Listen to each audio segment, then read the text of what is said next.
Hey, who'd you talk to? What's going on? It is me, Mike Lepre, King Mike L. This is legit paranormal on a Sunday night. I'm in the depths of Barfangul. It is March 5th, 2023, 0305, 2023. Oh boy, buddy. 5 - 3 is 2. 3 - 2 is 1 times 2 is 2. That's what I got for you there, buddy, in the Math Geeks. Joining me as always, buddy, Money. There. What's up, buddy? Good evening, Mike. Joining you live from the mountains of Smithfield, Rhode Island. It's beautiful out there today. It's a little bit cold. But to warm me up tonight, Mike, I got a nice, easy drinking, smooth as hell, beautifully crafted, double IPA this evening. Hold on, let me put my beer down. Yep. Crafted in the fine city of Pawtucket, Rhode Island. Death by Hops, as it's called, by my friends over at Foolproof Brewing.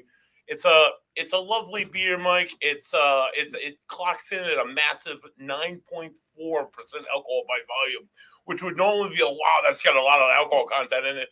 But you don't even notice because it's got a nice fruity. Honestly, it tastes like orange juice, Mike.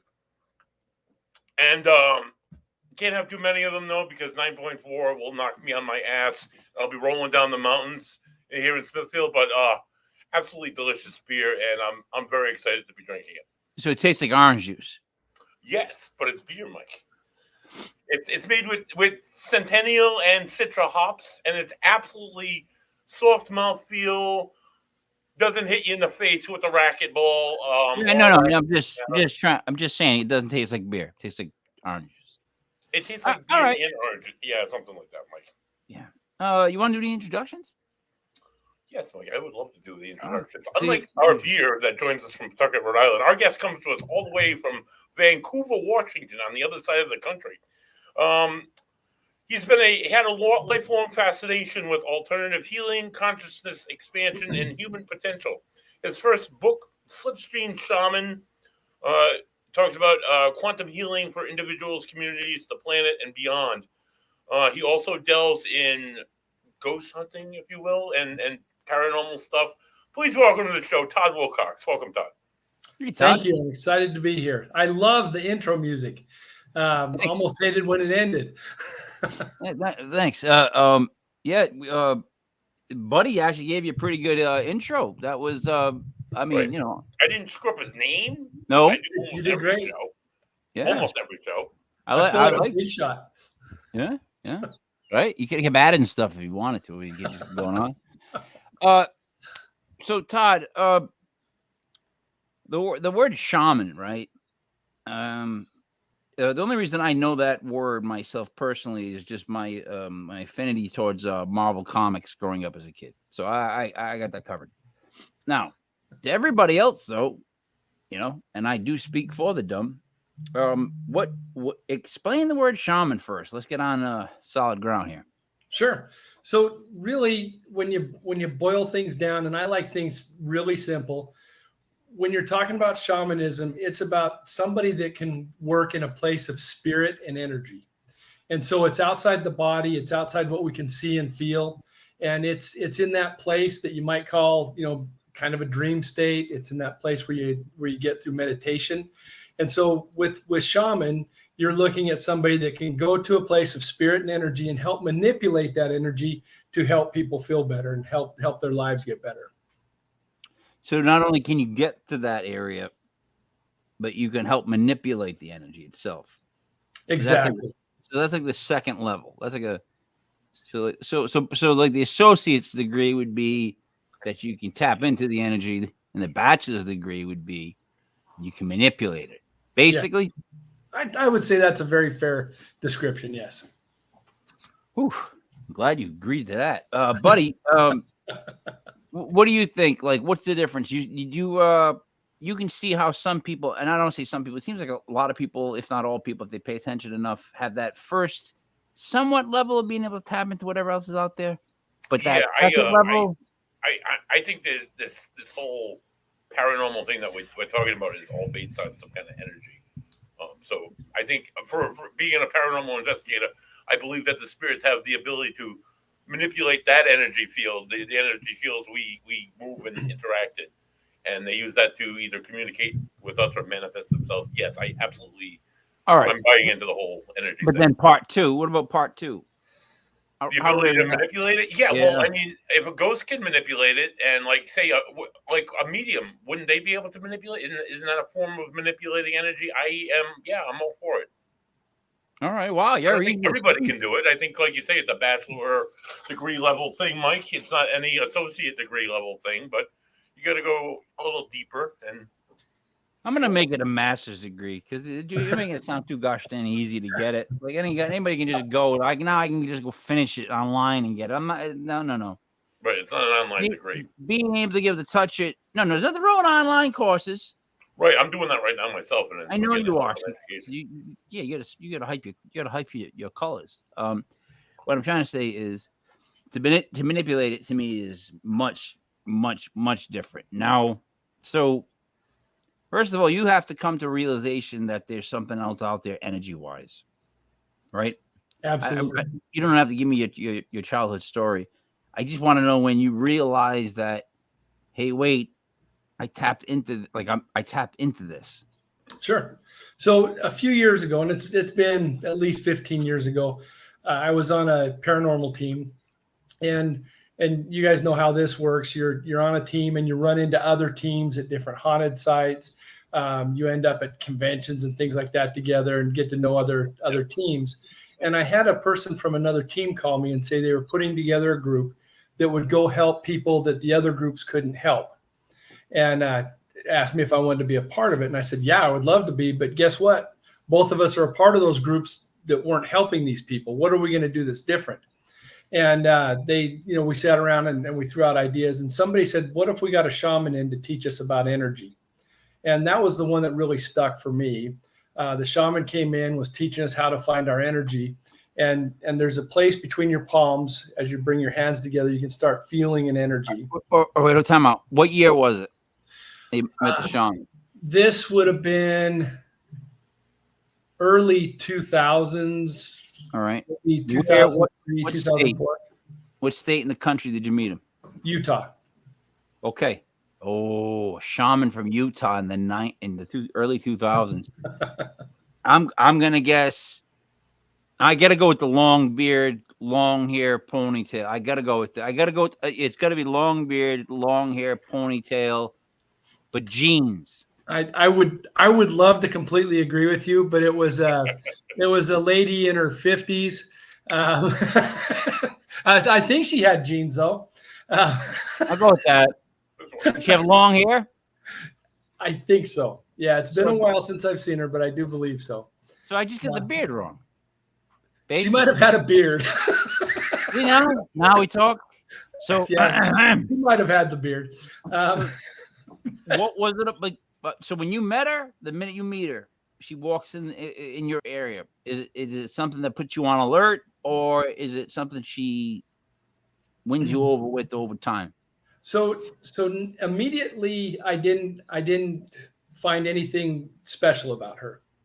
And then as she was teaching us, it got worse, because what she was describing as she was showing us how to find our initial energy, she was saying it was going to be red, and then it was going to be warm, and it was going to look like this.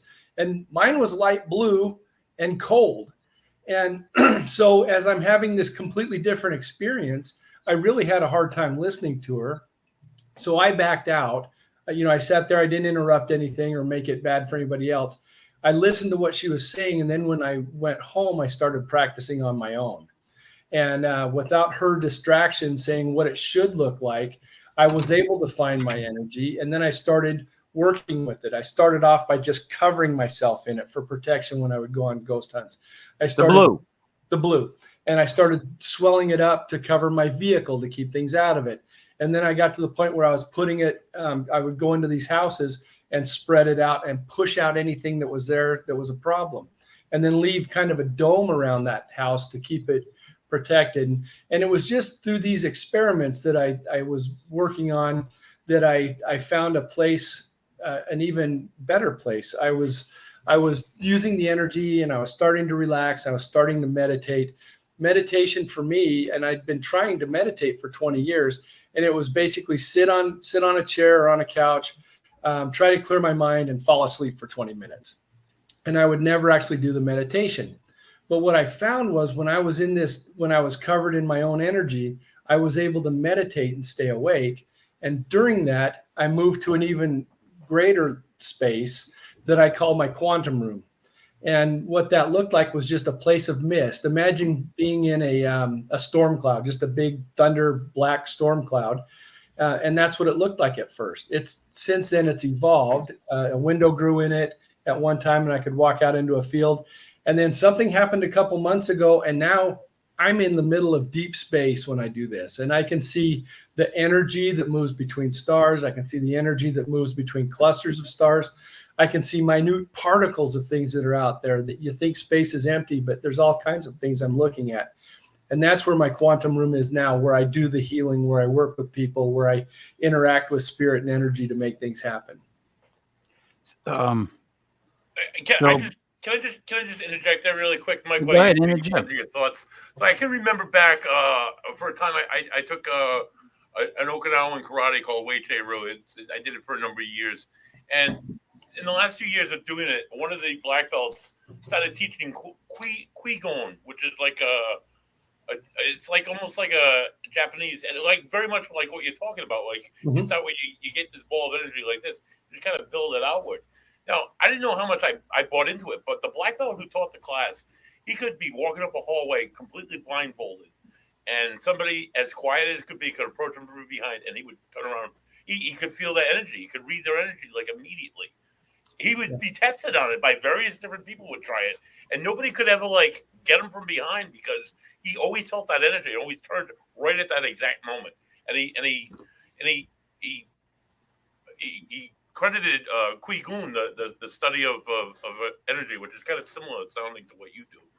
Yeah, and it could be down the same line, and I'm familiar with it. I haven't studied it, but I am familiar with it. And really, humans are made to feel this energy. We've gotten away from it, but we really are set up to feel it. How many times have you been someplace and you just knew somebody was looking? You had a weird feeling like somebody was looking at you. You turn over and sure enough, somebody's looking at you. Or you're walking down an alley or through a park and you think, man, something's not right. And then somebody steps out from behind something. We are tuned into those things. We're able to do that.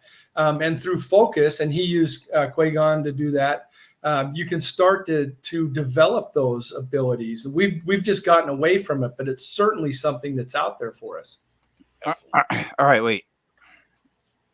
So, buddy, I was agreeing with everything he was saying, and then you took us on that left turn, and you mentioned that form of martial. I don't want to call it form of martial arts where they came to throw the ball of energy. No. They don't throw the ball, like they harness it, and then that's how they start as a ball. All right, but there is. Have you ever seen the ones where they? Have you ever seen where they show the masters that they don't actually even hit the students? It's from the energy through the ball that they bounce backwards. Have you ever seen that? Anybody? Because it's just awful. It's what gives like other stuff bad names. Like it just doesn't register, right? And then the other thing, buddy, what you're talking about, the fact that this guy knows when someone's behind him. If he has like any kind of like fighting skills or anything like that at all. Oh, he does. Yeah, all right. So there was a boxer named Nicolino Loche. It's like Nicollino. Loche is like Locche. Anyways, he's like this old 40-year-old guy. He didn't train anymore. He was smoking cigarettes in between rounds. But he was one of the greatest defensive boxers that just ever lived. And they put him in this match once against this young kid that was like this killer of a kid. And if you watch the footage, it's like he knows he's like standing there waiting for the kid to throw a punch, and he's just sliding and knowing exactly where he is by like not even like a quarter of an inch. So my thing with that guy is, yeah, maybe he does have that energy, but he's also probably such a seasoned fighter that you can't walk up on him. It would happen from behind. You wouldn't even see or hear it coming. He doesn't have to, though, those guys. Those real fighters, they just sense that whole feeling of, I guess it's part of the energy. It's just they sense that whole, like, someone's near me. Now, back to the whole energy thing. I mean, let's start with, so you were like, all right, mine's blue. I'm gonna go home and just rock the blue. I'm gonna see how the blue works out. And then how long did it take you to expand? Let's call it the blue force field, this blue thing. How long did it take you to expand it from just you to, I mean, because it's one thing I think I could believe that even like the human mind could convince itself that it's covering itself with some sort of force. But once you expand it out beyond you, that's totally something else. So I'd be interested to know, like, how did that progression happen? Yeah. So at first it was just like you said, it was to cover me, and then it was to cover my vehicles, then to cover the house and expand on those people. And then the next step was when I found that room. And as I started working with that, and I would invite things to come to me, people that were having trouble, I would invite them to come to me in that room, and I started finding things that were wrong with them that we needed to fix, whether it was physically or mentally or just energy movement or whatever the case. That was where it really took off. And it was years between finding my energy to actually helping somebody in the quantum room, where I'm helping them with their health and helping them with emotions and those kind of things. That took years of practice and development. And then it took many more years of what I'll call coincidences. So you work with somebody, and I have different things that help me, and we pull things off of people and heal them, and also heal the things that we pull off of them. And for years, all these coincidences, I would say, well, this person's heart started working right because the medicine finally kicked in. This dog's liver started working right because the operation finally kicked in. This person's whatever started working because of the medicine. But after you have so many coincidences, you start to believe, you know what, I think I was a part of this. And maybe I'm just that straw on the camel's back that finishes it off. Or maybe the medicine that they were getting was trying to work, but there was an energy block that I've released, and now the medicine can work. I don't think I'm the only one working here. I think the medicine is taking place, but I think I became a part, one of those cogs, like the gears in a watch. I was just part of the process to get these people to heal and to get better. And so honestly, though, it was years, 5 to 10 years before I believed it, because I just kept thinking, can somebody really do what I'm doing? Is this possible? But after 50, 100 plus times that it does that, you start thinking, well, maybe it's not a coincidence. Maybe I am helping. And that was when really everything changed for me. And I thought, okay, not only do I want to help, but I want to help other people do this and learn this. When I was in that quantum room doing my meditation, I had been searching for my purpose for years. I wanted to know what my purpose was. And I figured once I knew my purpose, everything would be great. The skies would open up, the angels would sing, I'd go marching right to my destiny. Everything would be wonderful. And what I found was that knowing my purpose helped me go the direction I wanted to go. And my purpose was really simple. It was 2 words: to help. It came to me during a meditation in the quantum room. And I know now that just because it's simple, 2 simple things, doesn't mean it's easy. There's a lot of work involved. There's a lot of practice involved. There's a lot of helping people. And so what this evolved to was, I would love to be able to do this full time and help more people. And the book is one of the ways that I'm working towards that. And there'll be another book coming out in the next few months. There's now the YouTube has a few videos on it. Instagram has a few things. My website has a few things. I'll be doing TikTok. I won't be dancing or anything, but apparently TikTok's a great way to get the word out. So I'm going to try that. Believe me, nobody wants to see me dance. It's something like a drunk Frankenstein. So we won't be doing any dancing, but I'm looking for ways to help other people find their energy. And everybody's energy is different. That shaman's was red and hot. Mine was cold and blue. Now mine looks like a sparkler almost now. It looks like that. Wow. So it's evolved. And this is the book, Slipstream Shaman. And it's funny, the lady that did the cover for me came up with that energy on her own. I didn't tell her what my energy looked like, but she absolutely nailed what my energy looked like. Oh boy.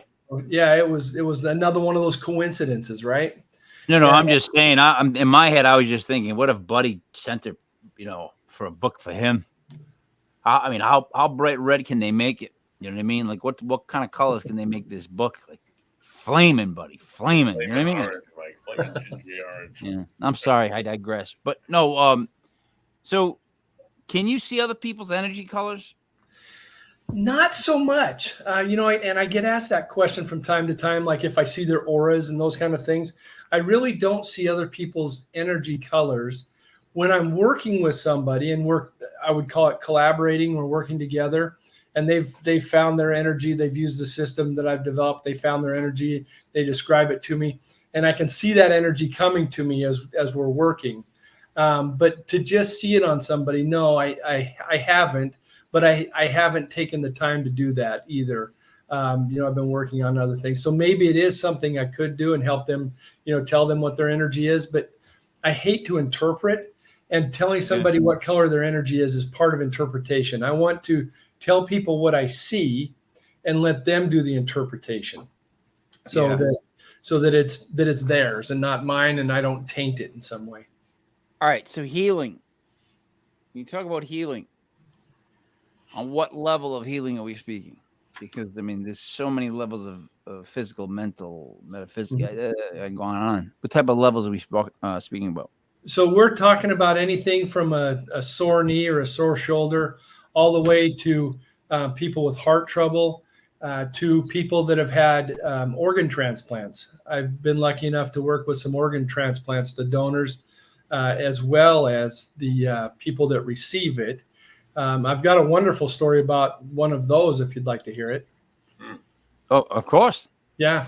So I was contacted by a lady that works in organ recovery, and she said, we've got a patient that received 2 organs. And I'm not going to tell you their name or too much about them, for confidentiality.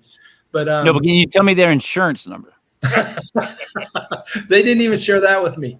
But she said that he's heading down. He's not doing well. And this was a child, and you're extra worried about children on these things. So I went in the quantum room, went to this young man, did some healing, filled him full of energy, just healing love energy, got him really feeling good. And as I was working with him, another little boy walks into the quantum room, and I'm looking at him, and he's kind of pale and gray and weak. And so when I was done with the young man who had received the organs, I started sending healing love energy to the new kid that walked in. And as he got more and more, this energy got bigger and stronger and looked better and healthier. Energy started flowing out of him in, I want to say, 8 different directions. And I believe what was happening was once he got filled up with energy, he was sending healing energy to his family to help them. He was actually the donor. And the energy was going to his family to help them heal and get over what had happened. And for some reason, I thought, I want to know if I can interact with this boy on a deeper level. And I asked his name. I said, "What's your name?" And I'm not going to say what he actually said. It'd be a different letter, but he said, C. And so I'm thinking, okay, is his name Charlie? Is it Cedric? Is it Calvin? I'm going through all these C names, trying to figure out what his name is. And he just kept shaking his head, C, telling me this. And so I kind of stopped because, again, I don't want to interpret. I thought I'm just going to wait, and maybe I'm not even on the right track. Phil got him done with the energy. The session ended. The next day, I'm talking to that nurse, and I find out that the little boy who had received the organs that was in a lot of trouble that night, everything was failing, had a complete turnaround and was up walking and was going to be out of the hospital in a couple of days. So good things happened with him. And then I said, I don't know if you can tell me this, but as I was doing the healing, this other boy came in and I filled him up with love and I asked his name and he kept telling me C. And so I asked the nurse, is it Charlie? Is it Cedric? Is it, whatever? And she started laughing and says, no, his name's Cece. And so he was telling me his name, but I was interpreting it wrong. I thought I was just getting a letter, and it was not that letter. Just so we're clear, that wasn't the letter. Yeah, no. But yeah, it was amazing, and I'm kind of shaky right now and have goosebumps thinking about it. That I had that kind of interaction, and that I get to help with things like that. And I don't charge for these things. The way I'm going to get this going is by the books and the things on YouTube and Instagram and training, eventually training people, but I don't charge people for the healing sessions. Just to be part of 2 kids getting better, right? That's like almost like you could almost retire on that. Like, and I'm being serious when I say that. That's almost like hang them up. You can put the boots in the ring and walk away. How do you go bigger than that? Yeah, truly. No, it just is. It's like that is, it is. It's not enough, but it's almost like that's a pretty good, yeah, that's pretty good. Like yeah. But to keep going, is above and beyond. But you got to take this home with you. This is going to be something that I like. I'm having a hard, I guess, because I'm so tense. Buddy makes me tense like this. I have a hard time believing that you can just deal with all that and then meditate and let it go, and none of it attaches more to the human side of stuff where you kind of remembering it as you're driving, or it's popping in your head when you're doing something else. Like you completely get rid of it. Yeah, and so here's the funny part with this. I have to take notes. I've started using a dictation program on my phone. What I used to do is take notes as I would go, because truly within an hour, I don't remember the session. It's gone. And so what I think is happening is I'm in a place of energy and spirit. My spirit, or whatever you want to call it, that leaves and goes to that, understands everything that's going on, but my human brain can't hold it. It's too foreign for that to hold. And so it's gone. And the only reason I can talk about that story, or 2 or 3 others that I talk on these shows, is because, the first 5-6 shows I did, I had my notes and I was looking at the notes to remember it so that I could talk about it. I've since talked about it enough that I do remember it. But the sessions that I did this week, I couldn't tell you a thing about. Not one thing. So there may be some things sticking to me that I don't know of on a spiritual level, but on a physical plane where my brain works, I don't know about it because it just doesn't stick. It's stuff that I get to experience and have a great time with while it's happening. But without notes to refer to, it's gone, and I don't remember a thing. But do we make it all that? I don't know, man. That's kind of cool. I do have a question though about all right. About like being an investigator and somebody who's like prone to being filled with energy and working with energy. You would think you're more recognizable for the spiritual world. Are you prone to spiritual attachments, or can you speak on spiritual attachments at all? Yeah, I love that question. So we did over 300 investigations as a paranormal team. And, some of them were an hour long. So it's not like, we were spending days on things. But we did a ton of investigations. And there was so many times that we were getting more positive than negative things. We got a few get out EVPs. We got a few. We were one place where there was just this rotten guy saying horrible things to us. But for the most part, we got pretty positive EVPs. And there was probably 20 plus times that something said either I love you, or I love you, Todd, or we love Todd, things like that. Nice. And my partners were, yeah, it's all about Todd, all about Todd. But there is an aspect of my two team members that I think drew these things in. But then there was some kind of a feeling of home, a feeling of kinship, something that they attached with me because of all the nice things that were said to me. I was once doing an investigation in a private club, and I was out in the middle of a dance floor, and I'm listening to the audio a couple of days later, and I hear something that I don't understand. And so many times when I do that, I'll play it backwards to see if maybe I'm getting something backwards and play it that way and see if I understand it. But nothing was helping. I couldn't understand what was being said. So I sent it to the girls on my team. I sent it to other people. Hey, what are you hearing? And I get a response back that says, something's asking you to dance in Italian. And I'm on a dance floor. Something wants to dance with me. And again, it's a Frankenstein shuffle. It's nothing fun. I would have done it.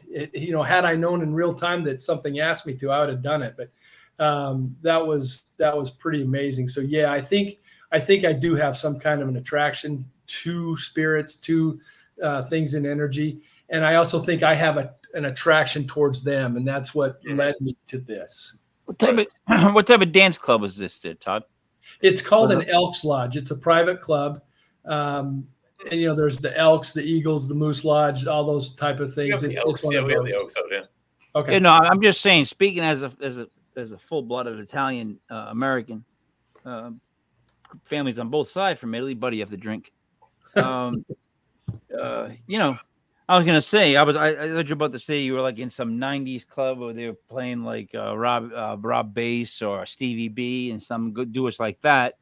Or I was afraid you were going to say, oh, it's disco, the Travolta days. Because Italians get locked into that too for some reason. I don't know why Italians get attached to disco. It's not like just Italians the disco. It doesn't even make sense.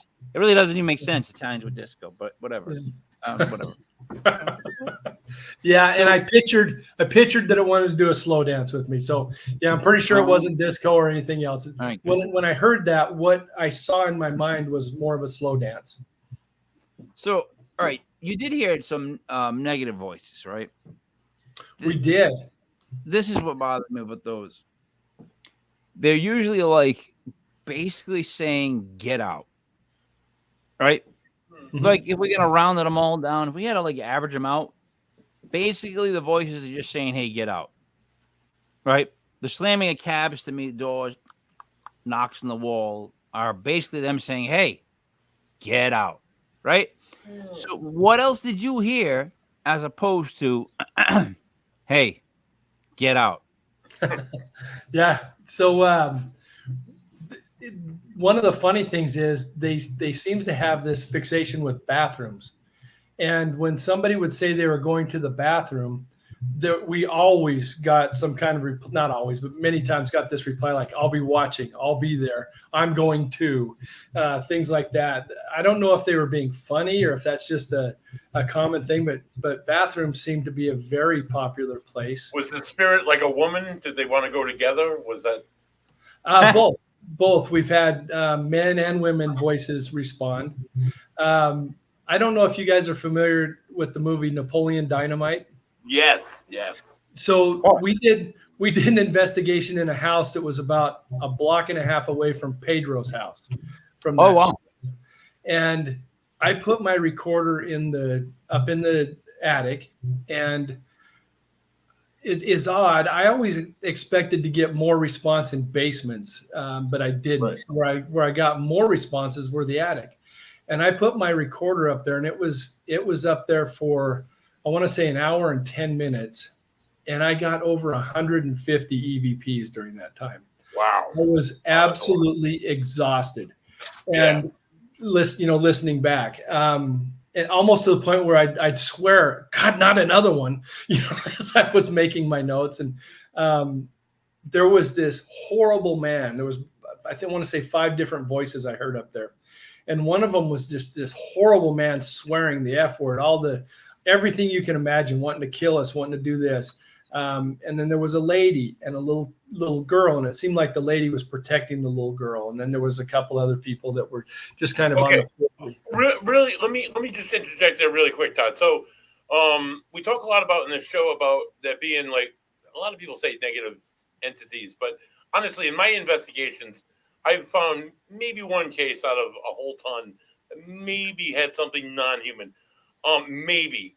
Honestly, I tend to label them more as asshole ghosts. Do you find that people who are like assholes in life are assholes in death? One, and two, little children are often associated with being demonic entities trying to fool us. Do you believe that every child that we run into is a demonic entity, or are they actually children and not guys? So yeah, I don't think that I've run into that guy. Sounded very horrible, very mean, and I don't know if he was a demon or not. He was an a-hole, like you're saying, Right. and not a good person or a good ghost. The kid seemed innocent, and the woman seemed genuine in the protection of the kid. But yeah, just like you're saying, there's been in the 300 plus cases that I went on, and I have no idea how many EVPs, most of them are not bad. There's a few get outs, there's a few swearing at us. Right. But I'd say 98% have been positive or neutral. Right. But I mean, I've gotten get out, but just because you get out doesn't necessarily mean it's negative, or just because your body is sensing something that's there, that's present, and you don't like the way your body feels, doesn't mean it's necessarily negative, right? I mean, it's right. People tend to associate negativity and demonic energy, and oftentimes it's not even close. Am I right? I agree, and I think, but unfortunately, I think that's what sells TV, and so they're really pushing those kind of things on TV, and you always see the bad things on TV and somebody getting scratched and that kind of thing. But that's really not what we run into. That I have run into out in the field. It's much more positive than that. And I often wonder if I'm actually dealing with a spirit all those times. I think there's times that we are, but I kind of get the feeling that it's more of a dimensional situation where we're interacting with something in another dimension at a different speed. And we just happen to be in a place where the veil is a little thinner, and so we're able to hear each other. And I've had this picture in my mind of a ghost hunting team on our side of the veil and a ghost hunting team on the other side of the veil, and both of them are thinking they're talking to ghosts and getting all excited because they're getting responses on a K2 meter or whatever from a ghost, when in reality it's just another paranormal group trying to make contact with them. So yeah, I often wonder what exactly we're talking to. Is it a ghost? Is it something from a different dimension? Is it something from the future?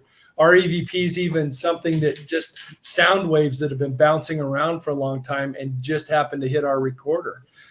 So I really don't know. I don't know what the answer is to what they are. I know that they can measure sound waves, right? But I always wonder if sound waves can hang and just always hang. Yeah, just maybe different frequencies that we don't know of yet.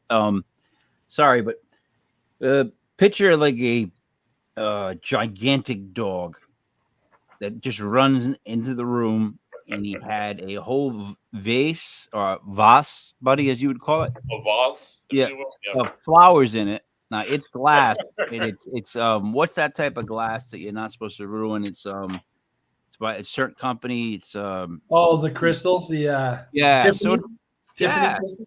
So it was some really expensive thing that I know I'm not even supposed to bump, but somehow my dog had it in his mouth. Now he's about 145 pounds now. He's like a bull mastiff lab pit bull. Wow. I had to just chase him up the stairs and try to talk nice to him the whole time as I chased him, because I didn't want him to squeeze.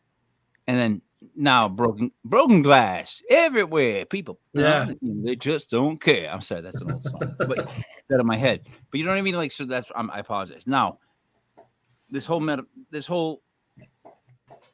issue I guess I have is so a lot of times people will say I have X spirit that follows me. I have X angel that follows me.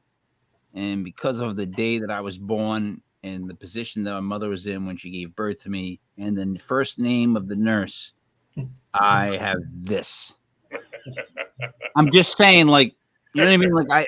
So doing all these shows, you try to navigate through all that and you try to figure out, all right, well, I don't ever want to say that someone doesn't have a gift, and I'm not saying that about you, but I'm saying when you speak to somebody and they're telling you about this stuff and you're getting that feeling of like, all right, well, how do I tell them?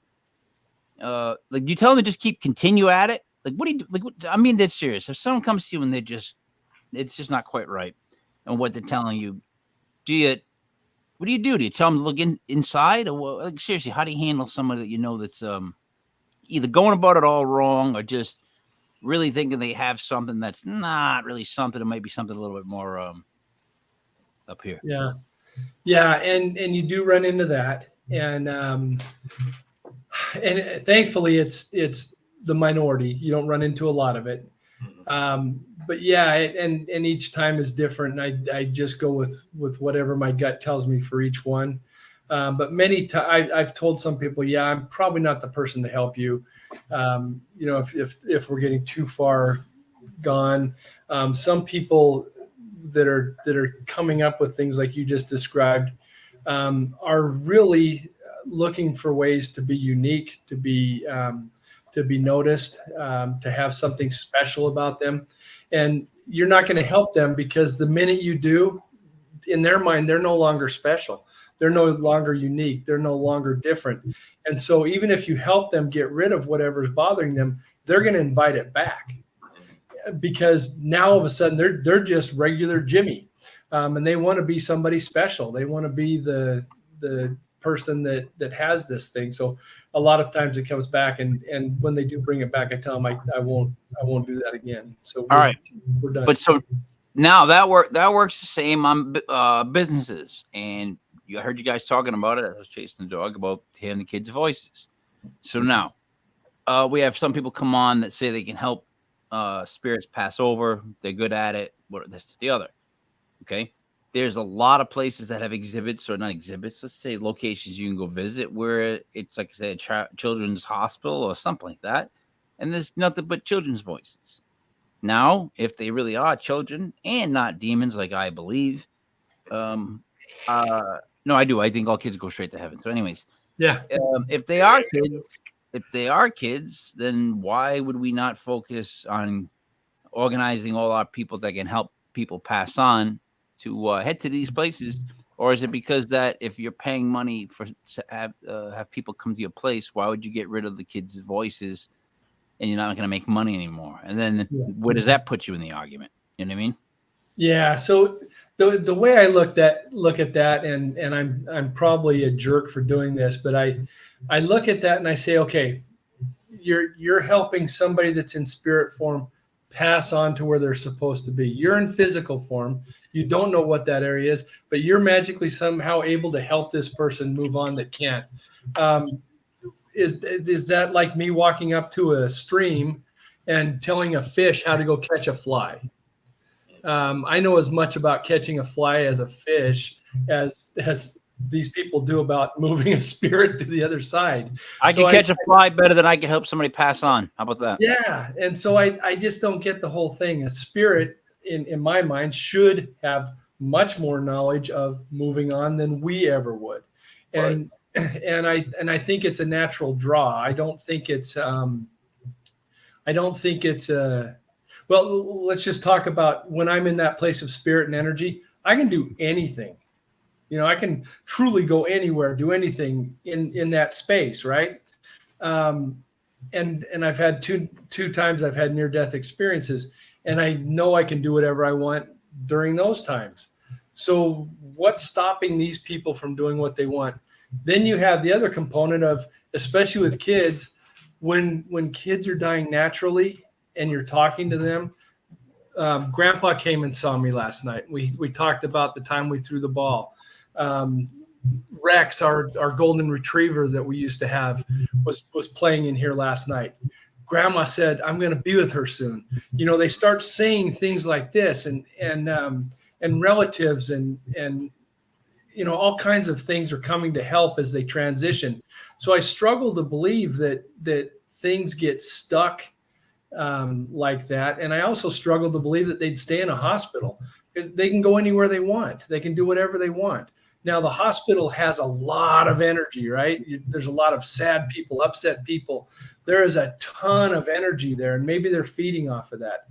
But more like Mike's saying, probably something bad's feeding off that energy and pretending to be a child to get you to interact. My assumption is that things are able to go to the other side well on their own, and especially children have guides. It makes no sense cosmically that a kid dies in a house fire and he lives on in that house. Yeah. Like, it's like, what? How is that even fair? Like, there's not even a balance to that at all. It's just like, that doesn't make sense to me.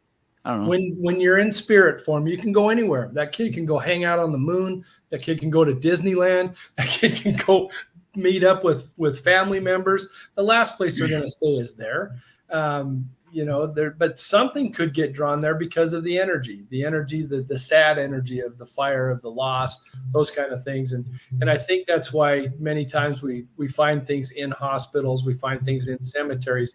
And I don't think it's the people. I think it's something else that's drawn to the energy, because there's no reason for somebody to stay in a place like that once they pass on. There's got to be just amazing things to go do, or even move on to their next or concurrent life, however you look at past lives or concurrent lives, just to move on to that. So I struggle to believe that would happen, especially with children, because we're all protective of children, and there's tons of family members that I'm sure are there when a child passes. Right. No. This is an interesting place that children go. Spirits will show up to. It's just, but they just don't belong. You know. Yeah. There's two things I want to point out. One, now, if you've ever been by a family member's bedside when they pass, there is, without a shadow of a doubt, a moment of,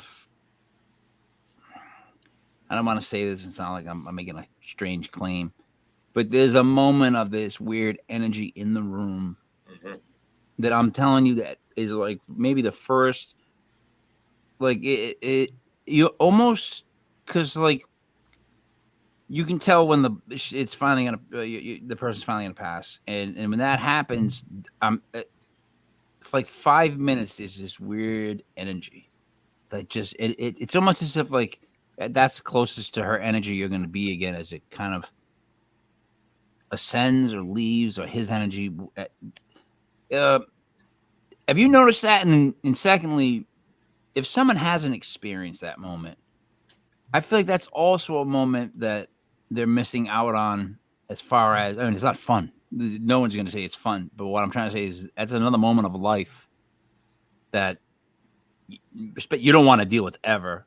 But when you deal with it, it helps you in life in odd ways. Like, I don't know. There was just something about that moment where I was like, wow, that's very intense. How about that? That's the word I'll use. It's not just because the person passed. That's obvious why it's intense. There's just something else. There's like a calm for a moment, and then there's this intensity, and then everybody goes back to crying. That's kind of what I've noticed. I've been there twice. I've done that twice. So have you noticed it's kind of like that?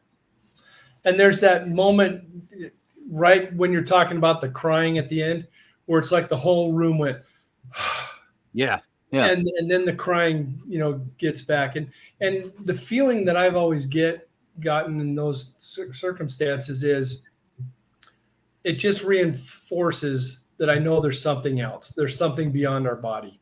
When you can look at a live human and see the life in their eyes, and then you look at them like right after they pass, and it's a shell.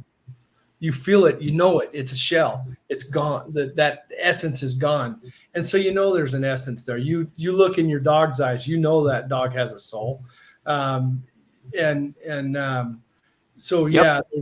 it's one of those reaffirming moments. We're going to miss the people, but I also know that they're still around and they're doing good things. and they're enjoying things. So it's there's a lot going on in that moment, that transition moment. They're transitioning to another place, and we're transitioning to a place without them. And so there's a lot of transactions going on there that really are beautiful, and while they're not necessarily fun, but you can feel the process happening, and you can, and to me, it reaffirms that there is more to us than our physical body. For sure, absolutely.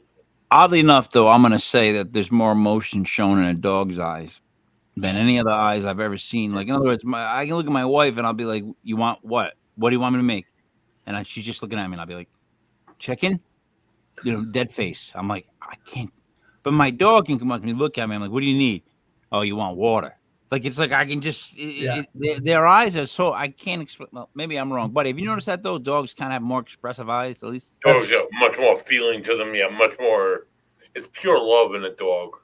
With people have emotions. People have moods. People have irritabilities. People are thinking one thing and like portraying another to you. Or dogs, I think they're looking at you and they're looking at pure love. You guys want to know something crazy? Yes. I'm about 10 feet from a door, and it just opened.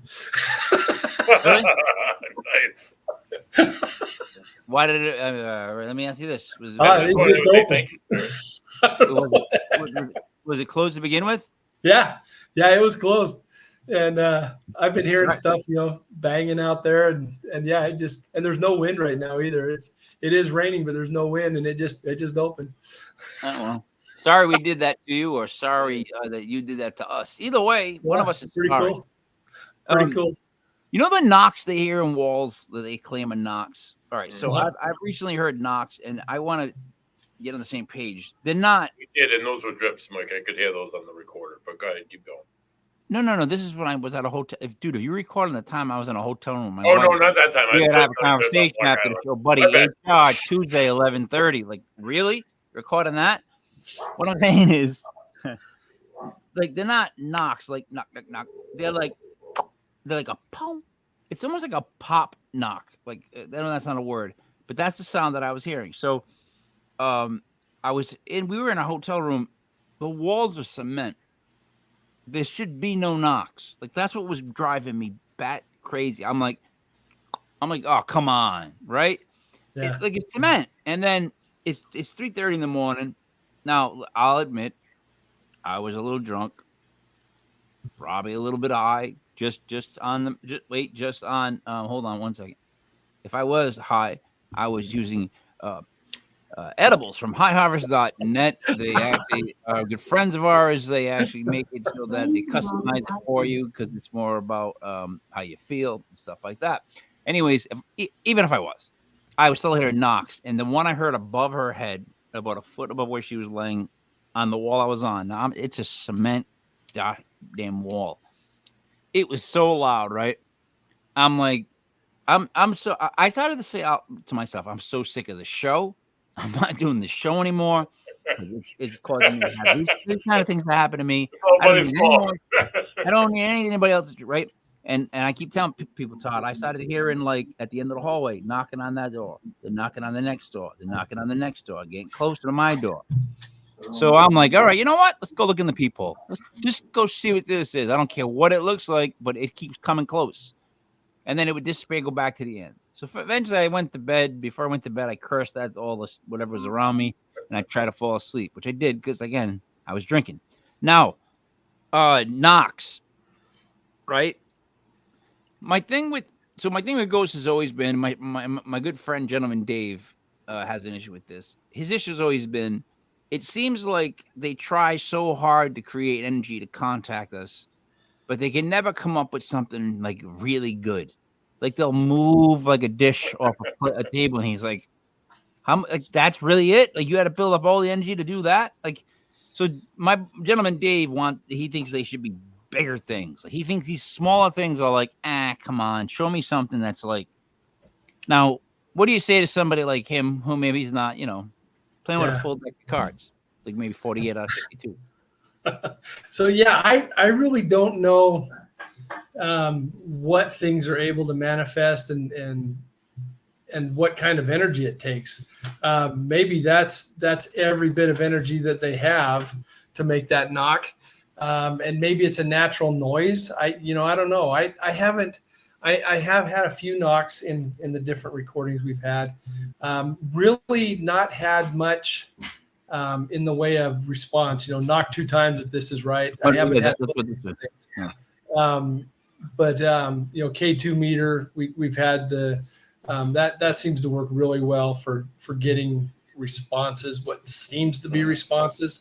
But yeah, I don't know how they manifest the energy. Walls. Yeah, I don't know what could have caused that. That is really cool, and it eliminates a lot of questions. It's not wood settling. It's not old timber pipes. It's one of those type of buildings where it's part of the decor, but you can see the pipes. I fouled every pipe. I'm like, there's no pipes in these cement walls. They can't. They're cement walls. So it's like that's what messed with me. But like, speaking of like, we're buddies, Ocean State Paranormal, an investigator.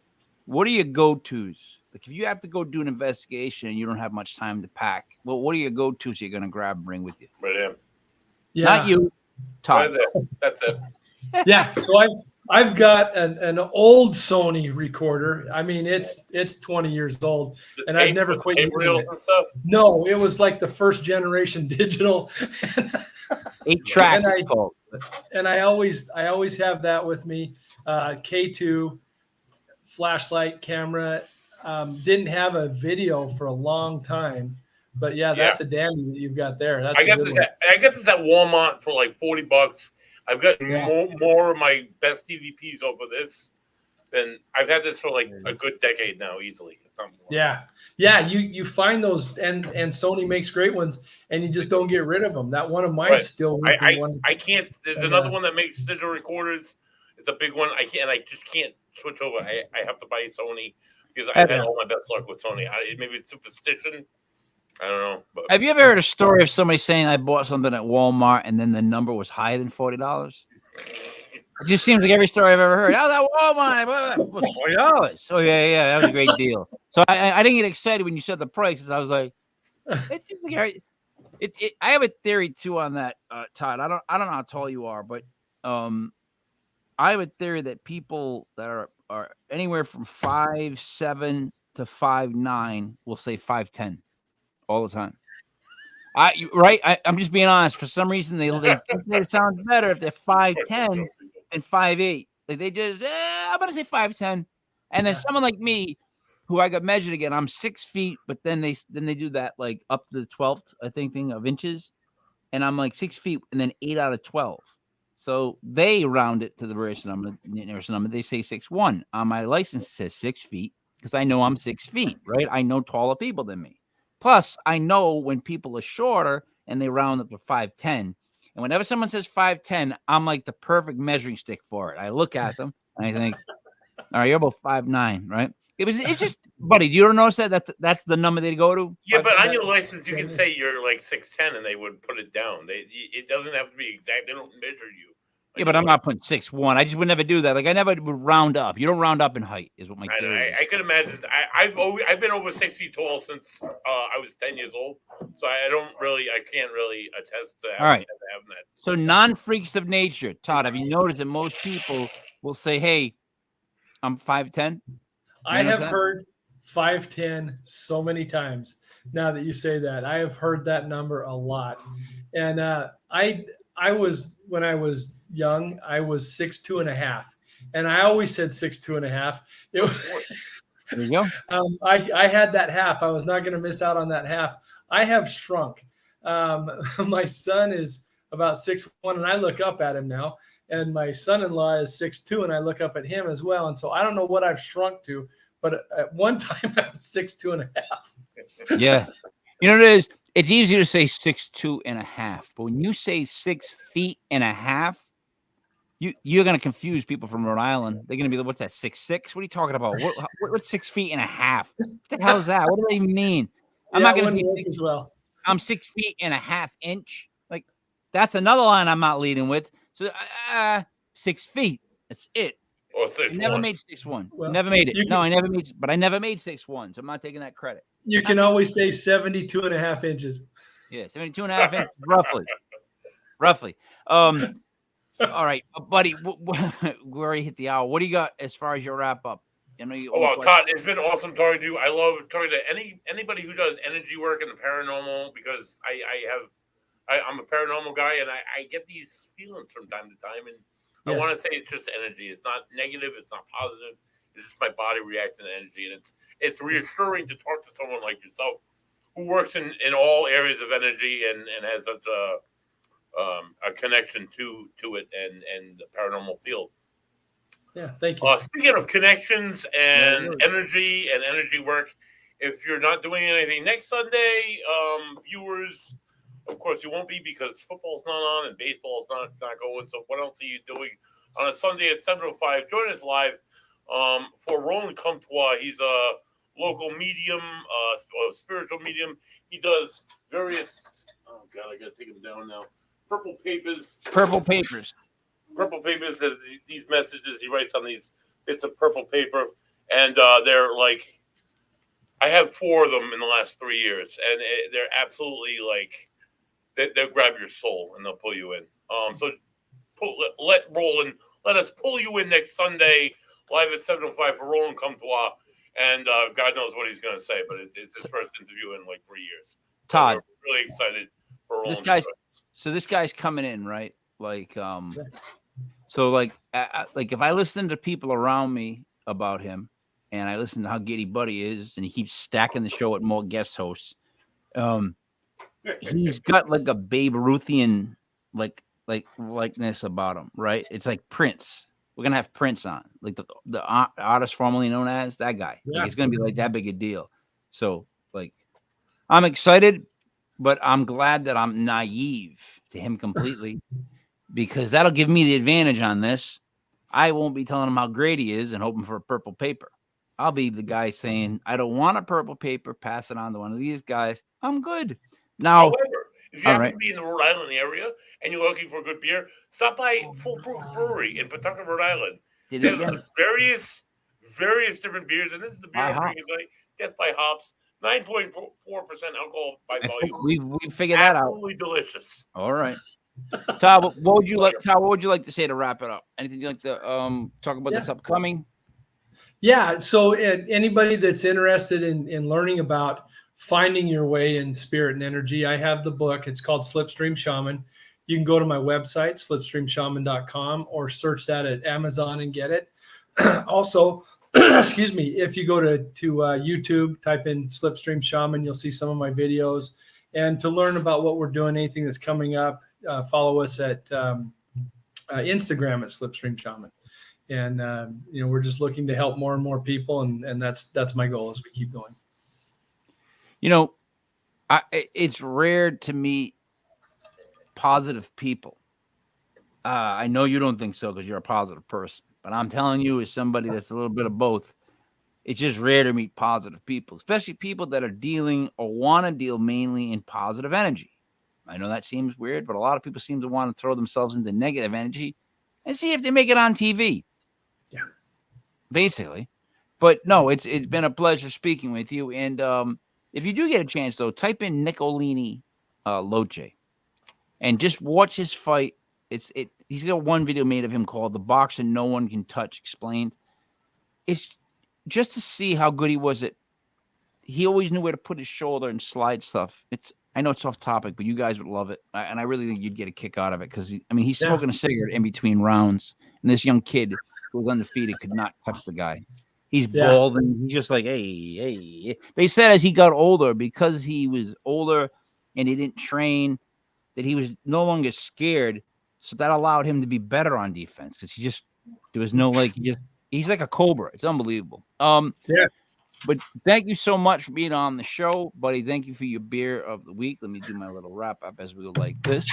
So for Todd Wilcox, for Buddy Money, there it is me, Mike Leopard King, Mike Elders was Legit Paranormal, brought to you by LegitPodcast.com. We will see you again next week. We are